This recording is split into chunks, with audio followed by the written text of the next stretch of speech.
যারা রোজা ভেঙে ফেলে তাদেরকে আপনারা এই হাদিসটা নিজেরা আজকে মুখস্থ করবেন, আর যারা ওই যে লাল কাপড় টাপড় লাগায় খায় এদেরকে এই হাদিসটা শোনায় দিবেন। পারবেন না ইনশাআল্লাহ?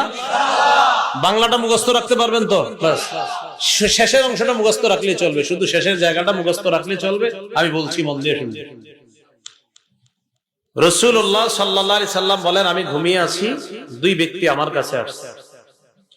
আসার পর ফাআখাযা বিদবঈ, আমার বাহু ধরছে, কিভাবে বাহু ধরছে। তো ধরার পর আমার টাইনা নিয়ে যাইতেছে, স্বপ্নে দেখতেছে নবীজি। সুবহানাল্লাহ। নবীজি বলেন, আমারে নিয়ে যাইতেছে, যাইতে যাইতে দেখলাম ফাআতায়া বি জাবালান ওয়া'রা, আমারে একটা পাহাড়ের কাছে নিয়ে গিয়েছে, আমারে একটা পাহাড়ের কাছে নিয়ে গিয়েছে। তো এই দুর্গম পাহাড়, এই দুর্গম পাহাড়ের সামনে গিয়ে আমি দাঁড়ায় রয়েছি। দুর্গম পাহাড়, ওটার সামনে দাঁড়ায় রয়েছি। নবীজির নিয়ে গেছে কয়জন? দুইজন। এইভাবে মনে করেন দুইজন রাসূলরে এইভাবে দুই বাহুতে ধইরা দুইজন নিয়ে গেছে। তা আপনি সামনে এলেন না, দেয়ালে সুন্দর হইতো, আচ্ছা আইছেন না, সমস্যা নেই। মানে দুইজন দুই দিক দিয়ে ধরছে, আপনি ধরে নিতে পারেন এইরকম, এরকম ধরে নিয়ে গেছে। বুঝছেন সবাই? এরকম। তা আমাকে যখন ওই দুর্গম পাহাড়ের কাছে নিচে আমি দাঁড়ায় রইলাম, ফাকালা, দুইজন আমাকে বললেন, ইসআদ, এই পাহাড়ের উপর উঠেন।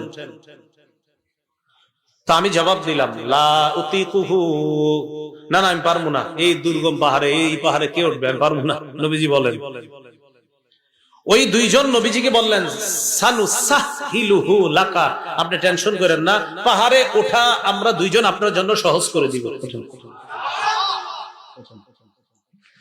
রাসূলুল্লাহ সাল্লাল্লাহু আলাইহি সাল্লাম বলেন, আমি ঘুমিয়েছিলাম, স্বপ্নে দুই ব্যক্তি আমার কাছে এসেছে, আমার দুই বাহু ধরে আমাকে টেনে নিয়ে গেছে, দুর্গম একটা পাহাড়ের কাছে আনছে। ওই পাহাড়ের কাছে যাওয়ার পর আমি পাহাড়ের সামনে দাঁড়িয়ে রইলাম। আমাকে ওই দুইজন বললেন, আপনি পাহাড়ে ওঠেন। আমি বললাম, আমি উঠতে পারবো না। তারা দুইজন আমাকে বললেন, আমরা এই পাহাড়ে যেন আপনি উঠতে পারেন, এই ওঠাটা আমরা আপনার জন্য সহজ করে দিব, আমরা সাপোর্ট দিব, আপনি ওঠেন। রাসূলুল্লাহ সাল্লাল্লাহু আলাইহি সাল্লাম বলেন, ফাসাইতু, আমি পাহাড়ে উঠলাম। পাহাড়ে ওঠার পর আমি দেখলাম, ইদান বিআসওয়াতিন শাদীদা, প্রচন্ড আওয়াজ আমার কানে আসতেছে। কোথায় উঠাই আওয়াজ পাইছে? পাহাড়ের উপরে। রাসূলুল্লাহ সাল্লাল্লাহু আলাইহি সাল্লাম বলেন, হাত্তা ইদা কুনতু ফি সাওয়াইল জাবাল, যখন পাহাড়ের মাঝামাঝি জায়গায়, সমতল জায়গায় গেলাম, সেখানে গিয়ে ইদান বিআসওয়াতিন শাদীদা, প্রচুর আওয়াজ শুনলাম, ভয়ঙ্কর আওয়াজ, চিৎকারের আওয়াজ আমার কানে আসছে।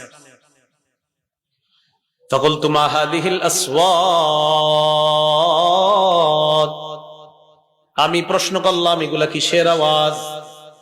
ওই দুইজন জবাব দেয়, উআউ আহলিন নার, এগুলা জাহান্নামীদের চিৎকারের আওয়াজ। নবীজি বলেন, সুম্মান তালাকাবি, এরপর আমাকে সামনের দিকে নিয়ে যায়, যাইতে লাগলাম, যাইতে যাইতে ফাইদা আনা বিকাউমিন মুআল্লাকিনা বিআরাকিবিহিম মুশাক্কাকাতিন আশদাকুহুম, যাইতে যাইতে হঠাৎ আমি একদল মানুষের সামনে গেলাম, তাদের দিকে তাকায় দেখলাম পাগুলা উপরের দিকে বেঁধে রাখা, পাগুলা বেঁধে রাখা, মাথা নিচে। আর কি দেখেন? পা উপরে মাথা নিচে, মুশাক্কাকাতিন আশদাকুহুম, এই দুই পাশের যে দুই গাল, এই দুই গাল করাত দ্বারা চিরতেছে, উপরে পাগুলা, নিচে ঝুলন্ত, তো এইভাবে আপনার গাল ছিঁড়তেছে। তাসিলু আশদাকুহুম দামা, এই পুরা গাল, এই চোয়াল সহ রক্ত পড়তেছে। এই কল্পনায় আনেন, দৃশ্যটা কল্পনায় আনেন, পা উপরে মাথা নিচে, দুই পাশের গাল থেকে রক্ত পড়তেছে, ব্যাপারটা কত ভয়ঙ্কর।